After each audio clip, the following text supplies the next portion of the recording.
All right, here we go. What's up, everyone? Coach D, the Shift Method Podcast. Hope everyone's having a wonderful day. Episode 27. Got a returning guest coming on, one of my closest friends who I convinced to move down to the South Florida region. I'm very happy to have her nearby so we can hang out and do all kinds of awesome and fun things, but also gives me a good opportunity to talk to her some more about some cool stuff that she did in grad school, which we'll talk about today. And that is my good friend, Katie Haff. Katie, can you introduce yourself to people who don't know you? Woohoo, yes. Thank you, Damien. So excited to be on for the second time. Yes, loving the South Florida life. Damien was a big piece. He thinks small, but big piece of me, taking the move down here from Tampa. Really have enjoyed my time in Florida so far and was really excited to make this kind of move after grad school and a little bit of a career shift. So on the shift method, There you go. always got to throw that in there, Yeah. So yeah, last time I think I was on, I was just starting graduate school. I was just starting my graduate assistantship at University of South Florida, USF. There I was supervising a team of personal trainers, also pursuing my master's in exercise science. And actually at the beginning of my graduate school experience there, I got connected through a past internship, Cressy Sports Performance, to a new startup company that I had never heard of before called Altis Movement Technologies. They're a tech company, a fitness tech company to be specific, that is creating and delivering the world's first artificial intelligence personal trainer to gyms and homes all over the country. We actually just had our first 4 deployments this past month, which has been really exciting. So I started working remotely for them part-time during graduate school, which kind of exposed me to a new, interesting, path that fitness, potentially has, which is all these connected fitness companies and now artificial intelligence being a huge part of that. And this was something new and exciting that I did throughout graduate school. Really loved the way that I was able to contribute during that time. So after graduating, it made perfect sense to move, down here to where they're headquartered in Fort Lauderdale. And continue working with them on their exercise science team. So I've had a great experience so far, and it's been a little chaotic here and there with launching to gyms for the first time, but it's been a really awesome experience and ride. And yeah, I have nothing but good things to say regarding my graduate school experience, getting my master's. It's been a wild couple years down here in Florida, but I'm happy that I'm here to stay for at least a while and be down here with Damien. So yeah, life is good. Yes. And like Katie mentioned, involved in a lot of different things from the graduate school side, the strength and conditioning side, now in the AI personal training space. And that'll be potentially a separate podcast. We're going to hold the AI stuff because that is so much you could talk about there. But we're going to focus in on her research. And I'll be sure to link our first podcast together down in the notes. That way y'all can check that out. We talked about really cool things about coaching and some clients and some coaching psychology. So other really cool information there. But we're going to go over, now that Katie's officially been done with grad school, we're going to go over her kind of grad school experience, specifically in the research field. Because as she mentioned, she was at USF and they have a really, really good research program with Dr. Campbell down there. So it's a very well-known, established area.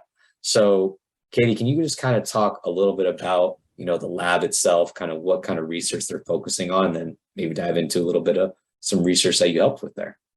Yeah, heck yeah, absolutely. So starting off in grad school, like I said, I was very involved in campus recreation. Being a graduate assistant was kind of my focus in the beginning.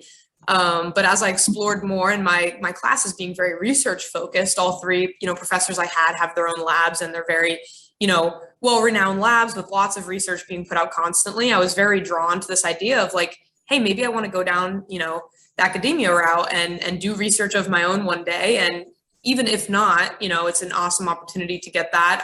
I dived in a little bit in undergrad, but it wasn't necessarily research that I was passionate about. It was just, something that looked good on the resume and something that I wanted to diversify my skill set with. But in grad school, learning this content about, muscle and strength and, the physiology behind it, in one class, and then in Dr. Campbell's really diving into the nutrition and the different systems and processes that go on, in the body, like during, nutrition and sport, like was very interesting and something that I've been passionate about for a long time. So I knew, this would be a research opportunity that I might really want to get heavily involved with here. So although it wasn't my focus on grad school, it was something that I wanted to add and potentially see if I would, want to go down that academia route, which obviously I decided not to. But nonetheless, it was an amazing opportunity to work in these different labs. So as Damien mentioned, Dr. Bill Campbell, so he heads up the physique enhancement lab at USF. And he's changed his focus a few different times. He used to work more in powerlifting and bodybuilding populations, more athletic type populations, physique athletes and, all different levels. He did a lot of research in powerlifting and more competitive sports there. And then he's kind of shifted a little bit now to talking more about general population, namely women, females, and resistance training and different dietary interventions. So a lot of what he does has to do with, different diet structures, different ways of, utilizing macronutrients and tracking. So protein is highlighted a lot in his research, high protein diets. He's written a lot of papers on creatine and other position stands on other supplements that maybe you've seen out there in the fitness and research space. But when I started grad school, his focus at the time for the last few years has been resistance training studies in trained and untrained female populations, mostly undergraduate students, as that's easiest to recruit, being that we're on a college campus. So the study that I got involved with, I was one of the resistance training coaches. So his lab is not the traditional lab where you'd think of, test tubes and all these different, biomechanic machines and cameras and stuff going on. Very different. Literally look like a strength and conditioning gym. Small, but tons of equipment packed in there, deadlifting platforms, squat racks, bench presses. He had everything going on. We had tubs of protein everywhere. It was a very, very cool environment. Everyone really enjoyed being in there together. And the study that I kind of dived into when I got there was one where we were looking at the effects of macronutrient tracking that prioritized a high protein diet on hunger and eating behaviors. So particularly this was in young females. So what we were looking at is what's the relationship between, tracking very strictly your macronutrients with keeping protein very high and potentially, disordered eating behaviors. Because traditionally we kind of link those two together, right? The more strict you are with your diet, the more strict you are with tracking in general, like exercise habits, nutritional habits, the more likely you are down the road to maybe, come across an eating disorder or some sort of disordered eating behavior. So he wanted to dive into that and look and see if we did a short-term study, just 8 weeks, we combine it with nutrition coaching and we combine it with, sound resistance training protocols. These girls would come in 3 days a week for 8 weeks and do resistance training with us that was programmed and coached. And we had 2 groups. So we had a tracking group where they had to track 2.2 grams per kilogram of body weight per day of protein. That's a lot of protein, even for people like me and you, Damien, right? Like that's tough to eat that much. And these are girls who have never resistance trained in their lives, let alone, done that in combination with tracking every meal every day and hitting very specific amounts of protein. That's hard. So we had a group that did that. And then we had a control group where they just came in, they did their 3-day-a-week program, still coached by us, still programmed by us. But they were allowed to eat, however they wanted. Wasn't tracked. We did collect a food log from them over the last 7 days, just so we could see, compare across diets and see how that may have differed being on the diet versus not. And then what we were looking at were some different variables related to psychometrics. So things like dietary restraint, things like hunger levels, fullness levels, their desire to eat, all things that we would associate with disordered eating. We looked at all of these at the end of the study and we did not find any significant differences between the groups.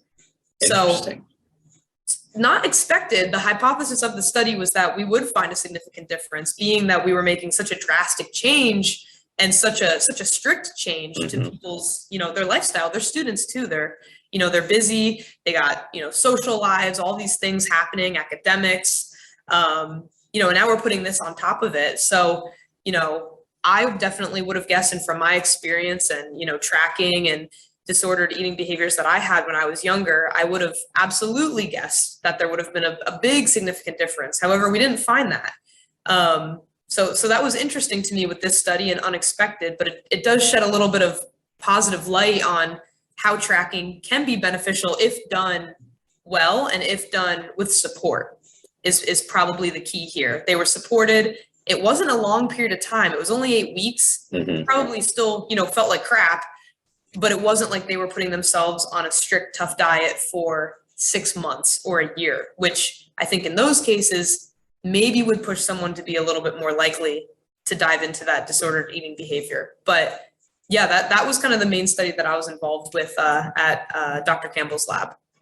Was there a restriction on calories, or was it as long as you hit your protein goal, you can consume as many calories as you would like? Yeah, just the protein goal. Yep, okay. Just high protein. Yep. And we also looked at other things too. Like we wanted to see, how this affected their muscle growth, being that they're untrained. What is the muscle growth differences and the body fat percentage differences between these two groups? Those are other things we looked at. I don't have those results. I don't know if that was written up yet. But that was interesting to look at as well. We actually had a third group in this study as well that I didn't mention because it wasn't important for these results. But we had another group where we wanted them just to double their protein intake for any given meal that they normally have. So we're not giving them a number like we're giving the one group. We're not saying 2.2 grams per kilogram of body weight. We're just saying if you normally have a scoop of protein powder in the morning, make it 2. If you normally have 2 eggs for lunch, make it 4. So this is another method of tracking that we don't always think about, as coaches or nutritionists or dietitians. We normally think about the numbers and we normally think about, prescribing and making sure people hit their macros. We wanted to look at, does just telling someone as simple as, double your protein intake, can that change things such as muscle growth, strength, body fat percentage, things like that. I don't have the results for that part of the study, but that was also an interesting component that we added just to see like stricter tracking versus a more loose, intuitive way of tracking. Right. That's awesome. I think probably like you mentioned, I know tracking has gotten a lot of negative attention as of late, and I think some of it is certainly warranted. I know my friend is the upbeat dietitian talk about it a lot, how if it's very restrictive tracking and it's not sustainable, and especially people who may have tendencies toward disordered eating, yeah, absolutely. It probably isn't the best thing for people like that to participate in those types of behaviors. But I have some clients who really like it. They like the regimen, they like the numbers, and they like to see it. I wonder if the reason why they didn't have any of those metrics changed on the dietary side is, like you said, the support, and because it wasn't restrictive. If anything, they may have ate more, because you said you need to eat more protein probably than they were already consuming, saying that they have to eat 2.2 grams per kilogram. And also too, it's a good recommendation because leaving the other 2 macronutrients aside, fat and carbohydrate, we know that protein is the highest in satiety generally. So it's kind of hard to overeat on protein. So it's usually a good recommendation. So maybe it's the restrictive versus like goal components, like how you frame it. It's like, hey, we're not saying you can only eat 1,600 calories or 1,200 calories, whatever bullcrap number they make up. But instead, your goal is to get this much protein because it may help facilitate your goals. Right. So making it more goal oriented and more outcome based rather than restriction based. And like, if you do this, then this bad thing might happen. Right. It's less fear based. It's more, it's more motivating. That's more empowering to someone, starting a fitness journey. I totally agree with that. 100%. And then, like you said, the intuitive leg of the study where it's like, hey, double what you would normally do.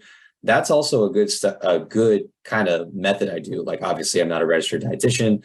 I give dietary education when needed, and I use some kind of ways to support my clients' goals because diet is tied into there, but I don't prescribe. But sometimes if my clients are struggling, I might recommend, hey, it might be a good idea to consider increasing your protein intake or increasing your vegetable intake. And usually that's what I'll tell them, like, hey, consider if you are having a protein for dinner, considering adding more of it or doubling the portion, because it'll generally fill them up more. It'll generally be good because they're resistance training for me anyway. So it kind of checks all the boxes, and they don't have to worry about tracking on the phone. They're like, I don't want an app. I don't want to do that. It's like, yeah, just add another chicken breast if that works for you. Some people don't need that extra obstacle. In fact, it does the exact opposite. It pushes them away, and they're like, you know what? I'm just going to do nothing now. I'm just going to throw in the towel and just say, screw it. And that's Exactly. obviously not what we want. We know that's not what's best for our clients, but I love what you said. And I read something recently, or maybe I saw it somewhere on social media, this idea of like add instead of eliminating. Like Yes. we're adding things into our life rather than, eliminating the bad things. That could be on the exercise side, that could be on the nutrition side. I just think that's such a great mindset shift that would benefit so many people with, the way that we're inundated with fitness and nutrition, Yes. kind of, bullshit for lack of a better term. Yeah. Our industry is rife with it. So I think that's a really good way to kind of promote healthy behaviors. I love that. Yeah, I think that's a good message. Promote or advocate for, don't restrict. Right. I like that. Absolutely. Yeah. Awesome. Now I kind of want to, go into the other parts. That was something you got to assist with as kind of a strength coach in that research study, but then you also had the opportunity to be a coordinator for another study. Can you kind of talk about how that went a little bit? Yes. This was a long and interesting journey, being the coordinator for this project. I'll be honest, I didn't quite know what I was getting into when I started. I thought it was going to be, maybe a couple months, maybe the study takes a semester, and, it'll be a really great experience getting to lead a team and see a project through from start to finish. Boy, did I learn a lot during that time. It was interesting. And like I said, I was interested in going into academia at one point. And I think kind of really diving into the research side of things and, all the administrative work that has to be done to lead up a study and actually see it through. I don't want to say pushed me away from wanting to pursue it as a career path, but it exposed the parts that are really difficult and really challenging, and helped me to kind of carve out where I wanted to go next. So I knew that research wasn't it after this. For me personally, if anything, that gives me more respect and more gratitude for all of the amazing research that is done, and that, that's the evidence that we use to do great work out in the industry, whether it's you as a coach, as a trainer, whether it's me creating a, technology product. I really have a lot of gratitude and respect for all the research that's done. But Oh yeah. All that to say, just a little bit of perspective on the process and academia as a whole. I'll kind of dive into what the project was, what it was like leading that, what the process kind of looked like from the inside, and then what we kind of found out at the end, which is the interesting part of the story, or maybe a little bit disappointing, but I don't want to give away too much until we get there.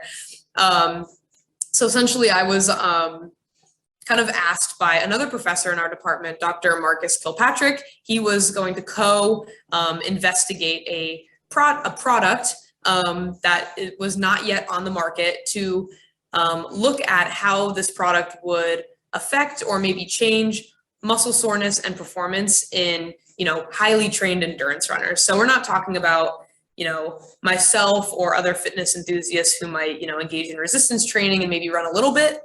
These were people who are running 15 to 20 miles per week or more. Oh, man. And that is traditional running, right? Like on a treadmill, on a path. Like this couldn't be, playing basketball. This couldn't be, engaging in another sport. Yeah, you're immediately outdated. At first I was like, oh wait, Damien might have been able to be a subject. No, you play a lot of ball, but if you don't run on a treadmill, no. Yeah, so that was our first challenge that we encountered, was finding subjects that fit our criteria on a college campus. This was really hard. Our age range was between 18 and 45 years old. But it was challenging because we ran out of the young college age students very quickly. A lot of them, we would come to find that they maybe ran 5 miles a week. We had a lot of people tell us they ran a lot more than they did. Once we did a VO2 max test, it was very evident, that they were lying, because, we paid a pretty good amount for the study. The incentive was nice because it was tough. And I'll get into why it was tough in a second. But yeah, so we started by piloting the project. So we wanted to see what kind of protocol did we need to do to induce muscle soreness in the first place? Because if you run a lot, it's probably hard to make someone who's highly endurance trained sore. That's like someone who, resistance trains really heavy all the time, really hard, grinds in the gym. You have to put together a pretty kick-ass workout to make someone sore, or you have to change what they're doing pretty significantly to elicit that soreness, right? Same thing with runners. We couldn't just give them like a brutal, 5 to 10 mile run because they're like, I do 60 miles a week. like this isn't going to make me sore, right? So we trialed and errored a ton of times. We ended up finding out that we couldn't make them sore through running alone. And although the study was focused on runners because the product was going to be geared and marketed and targeted towards a running population, we ended up having to actually add resistance training to the protocol, because a lot of these runners, some of them, very few of them, already engaged in resistance training. And if they did, it wasn't very often, and they weren't highly knowledgeable in how to resistance train. So we gave them a brutal circuit. And when I say brutal, I never even did it myself, because I already knew. We were doing like 4-second eccentrics on RDLs with like a 4-second pause at the bottom, followed by a goblet squat in the same manner, then a split squat, then a calf raise, like, oh my God, stuff with eccentrics and holds. Like we were trying to murder these people, right? And it worked. We finally found a protocol with, in addition to the running and the resistance training, we can consistently make people sore. So now what we had to do was get people into different groups. So we wanted to test if a particular product could help in a preventative way to prevent soreness. So they would use this product actually before they did the running protocol, not after. So before they even stepped on the treadmill, they used this product, right? So we had 3 different groups. One was the experimental product, one was a placebo product, and then the third was control, no product, right? And the protocol was absolutely brutal. It was, their VO2 max running at 100% of their VO2 max at an 8% incline, crazy incline on the treadmill. Like I was afraid these people would fall off sometimes for like 90 seconds straight. Then they would get 60 seconds rest, back on for 90 seconds straight, 60 seconds rest. And some people, like, they really kicked ass. They would go for, 20, 30 minutes and they weren't giving up. We were there for some very long nights, because some of these runners were, I'm sure pride played a part of it too, right? Like I want to beat the guy who went before me, because we'd have multiple people come in and they wanted to outrun each other. But it was pretty crazy to witness. It was pretty cool. And seeing people's VO2 max scores was also pretty crazy. I think the highest we saw was like a 69 or a 70. Holy shit. Yeah, insane numbers. And then I'm over here pulling like a 29, like no joke. Seeing these people come in and like some, I don't want to say older folks, but people, our max age limit was 45. So we had 45-year-olds, absolutely, wow, doing incredible things with their VO2 max, like 60s, 70s, insane. VO2 max, no joke either, man. What'd you say? The VO2 max test is no joke either. Oh no. Right. That thing was, very, very tough. And we didn't there's a few different ways you could do a VO2 max test on a treadmill. We did the protocol where the incline goes up and up and up until it reaches 8%. And then the speed goes up every minute. It goes up by a mile per hour. So we start at 3 miles per hour, then 4, 5, 6, 7, 8. I think the person who maxed out the most was going like 12 miles per hour, maybe 13 at an 8% grade. They're absolutely wasted by the time they're done with this protocol. For non-runners, that is a 12 miles per hour. It's a 5-minute mile pace at an incline while already taxed and fatigued. Sorry, just to show how stupid that is. Right. And a lot of these people were distance runners too. They were marathon runners. We reached out to a lot of marathon groups in the Tampa Bay area to try to find, these crazy people out there that love to run so much. Yeah. I think our person in the study who ran the most was a man, and he ran, I think it was between 70 and 80 miles per week was his average, he told us. I don't know what he's training for, but it is something crazy. Man. So yeah, pretty interesting stuff. Totally out of my comfort zone too, right? Not being a runner, I've never trained runners, I've never coached runners, I've never written running protocols, to be completely honest. Like, if I wanted to start learning how to run tomorrow, I, would probably hire a coach. I would definitely hire a coach who understands running programming and mechanics and how to coach me to peak for a race. That is absolutely outside of my, area of expertise. I'm much more into strength sports and athletics and that kind of realm. So totally different research for me, but I thought it was cool, the idea that we were testing this product and seeing if it could actually help, on the preventative side. Because a lot of what we do in fitness and health and medicine in general is very reactive, right? Mm-hmm. We usually, we'll take something after there's already pain to get that pain to go away. This really intrigued me because it was kind of getting almost to the root of what's causing the soreness. It was, the idea was to help prevent soreness before it even happened. So I thought that was really cool. Could potentially help people, sustain more mileage per week, reach higher intensities more often. And my mind immediately went to, I would love this for resistance training. I know being sore can be an indicator that maybe you've done too much sometimes, but oftentimes it just means you did something new and you didn't necessarily get stronger. And it's just kind of annoying, right? Like, I don't like when my legs are sore for 4 days. I'm like, damn, I want to get to my next workout, right? And I can't do legs again until this soreness goes away. So that aspect of the project was really intriguing to me. So kind of tangent there, I'll pull it back to where we were going with the project. So our number that we needed was 70 subjects. Every subject had to come in 2 times total for 90 minutes. They did their VO2 max test on the first day. And then the second day was at least a week later, no longer than 2 weeks after the first. And that's when they did that brutal, intervals along with the strength training with the isometrics and the eccentric movements. So absolutely crushed them that second day. Then we polled them or surveyed them 24 hours and 48 hours later to find out their soreness levels, right? And in an ideal world, what this company would have loved to see in order to, verify that their product has some utility, right, for endurance athletes is one, that, the experimental group does better than the placebo group and the control group for sure. And then the experimental group obviously should do much better than the control group, right? Mm-hmm. That would be, in an ideal world, what he would want to see.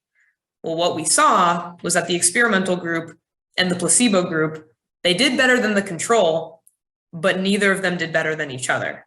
If anything, the control group actually, or the placebo group, did a little bit better than the experimental group, which is the opposite of what you want to see. That old placebo group, man. The placebo group, yeah. So both groups did feel less sore than those who used no product at all. However, there was no difference between experimental and placebo. So that's really bad news. So they wanted to investigate a little bit more, what may have happened. Was the product really a fluke, or was there something else? So this company, and this is, the tragic part that I kind of alluded to earlier, this company went back to the manufacturing compound that, created the product for them, kind of looked to see what may have gone wrong between the placebo and the experimental. They found out that the 2 products were exactly the same. Not exactly the same, but the active ingredient, the one that would have made the difference in the product, was in the same concentration in both of the products. So essentially we weren't really doing a study comparing 2 different things. We were just seeing if one cream worked better than no cream. I see. There was nothing to compare. So in this case, we can't really draw any conclusions from the study, nor were we able to, confirm anything for the company, which is really sad. Our research team wasn't able to, write up a manuscript and talk about our findings, since they were skewed and biased from what happened, whatever, issue happened on the manufacturing side. So that was kind of the sad ending to that project. Although it was a really, fun project and like interesting task and project to take on. It is definitely disappointing, on the research side and then also the company's side, that it kind of ended, in the way that it did.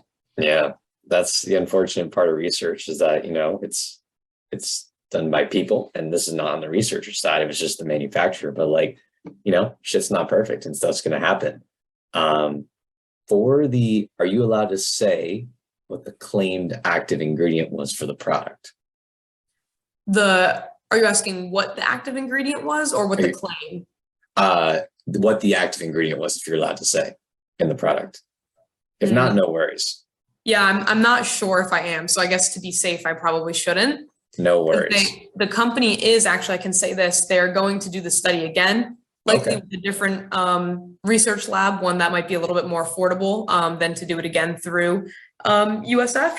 But I really hope, for the best for them. I think, they potentially have something there, but we've said this a million times in our research group, like, we are just the researchers. We are just the ones conducting. We don't have any, biases towards wanting this product to really work. As much as, we might like the people who run the company, we have to try as much as we can to be unbiased, because, as much as we want to give them a positive result, because that'll make them happy, we're just the scientists and the researchers, and our job is just to, discover the truth about the product and then, deliver those results to them. So that was something, I had to keep reminding myself of throughout the study when we would look at early results, and I'm like, oh man, I really want it to start pulling, in a direction that looks good for them. I had to always take a step back and be like, this is the way research works. Yep. And, good on this company for not wanting to just go to market without any research backing it up. Yeah. Good on them for wanting to do this and wanting to make sure that their product actually helps people. So it was a really cool experience. And I'm grateful that, I was asked to be, have a leadership role with the project. It was really awesome getting to develop a team of researchers and see where different people's skills lie and kind of push myself beyond the limits of what I'd ever done in, the fitness and academia world before. So very, very grateful for my experiences at USF. I do have one question about it before we wrap up here. Yeah. Was the study measuring perceived soreness only, or was it also measuring maybe biological markers of recovery and fatigue? And the reason I ask that is it's a curious thing, right? If in fact the product did work and it makes you feel less sore, which theoretically could make you train more, is that a good thing or a bad thing if you then go train with the perception that your body is adequately recovered, but you're actually just sore as hell, your body's wrecked, and you can't really get the feedback of your body saying, I'm not fit for training today, or I need to use my auto regulation and bring it back. But the receptor is saying, no, we're good to go. And so there's that disconnect there. Right. Yeah, no, great question. It was very subjective and it was very perception based. So, and that's probably the reason why we saw both experimental and placebo groups do so much better than control, because they know that they used a product, right? Mm-hmm. So they have a perception that, this is going to help me in some way, shape, or form. We had them put it on before running, and we had them use the product also, at night. So we had them use it twice. So they were very aware that they were using this product. They didn't forget about it. And they had to, use this product for multiple days. So I do think there's a psychological and likely a placebo effect involved. I don't know if there's any, biological markers that could be checked. Maybe that could be something in a future study if they are able to do that, to see what happens more at the cellular level. I know that might be years down the road, something like that, for science to develop. But as of now, and with our study, it was all, perception based, rank your soreness 0 through 10, describe your soreness levels. So, stabbing, sharp, tingling, like we had all different types of pain measures. Some of them were kind of funny. Like one was like punishing, and, there's like all sorts of funny names. And like one person, this is just funny. One person put like 10 out of 10 for punishing one time. And we were like, oh my God, we literally killed this guy. Like, shoot. But yeah, so it was very subjective. It was very based off of, how the person felt in that moment, which we told them, not to exercise outside of the study for those few, 48 hours before and after. We don't know if people followed that either, right? People could have been doing tough strength training the day before and we'd have no idea. So that would influence, their soreness levels. But I thought about the exact scenario that you're thinking about. Why would we want to, decrease a signal in the body that might actually mean something? As much as we know it doesn't necessarily mean strength or hypertrophy, what if soreness sometimes keeps us from injuring ourselves or pushing past a point that we shouldn't? Yeah. I thought that was an interesting point and something to keep in mind as we continue to develop, these scientific ways that we can almost alter our body's perceptions, right? It's interesting to think about. Something for future research, but yes, I think that's a good place to put a bow on it. So Katie, thank you so much for taking the time to kind of talk about the research experiences you had. I think those things, especially, I really like the tracking aspect that you mentioned, the other one too. That's very, very interesting. And then also for people to get some insight into the research world, whether just as a casual listener or someone who maybe is interested in research for grad or PhD school, some things to consider. Yeah, absolutely. Thank you so much, Damien. I appreciate all of your questions, and I appreciate getting to just have a conversation about some cool, good old nerdy science stuff with you. As always, also we do this like on a daily basis when we hang out, not just on the Yes, we do. podcast. We're Yes, we do. always being big nerds together. So I always appreciate it. That's right. Is there anything you want to plug where people can find you, anything like that? Yeah, I mean, I'm not like an active, super active on social media in terms of, fitness or health advice, but feel free if you want to follow me on Instagram at Katie Sedona. I'm sure Damien will also put that in his link under the description. But yeah, right now, a lot of the stuff you'll see me posting about is related to the company I work for right now, Altis, and some of the cool stuff we're doing with fitness tech and being in gyms for the first time. So awesome. Thank you. Very cool. Y'all know where to find me. If you're interested in training, I only have a couple of spots left for in-person training in the mornings at Johnny O's gym in South Florida. I do have some spots for online coaching, but this is kind of a little new announcement. Hopefully going to be doing something else with online coaching that's going to be a little bit more for the masses. So stay tuned on that for some future posts that I got on that. Very, very excited through Train Heroic to do some stuff there. Otherwise, you can always get some merch. Just head over to shiftmethod.org, click the store tab. Y'all can get some nice shirts, some water bottles, some shorts, anything you want to get. And if you're interested in coaching with me, you can DM me on Instagram. That's the _shift_method. TikTok is the same. And I hope to see y'all there. Katie, thank you so much, homie. Appreciate you as always. Thank you, Damien. Bye. See you later.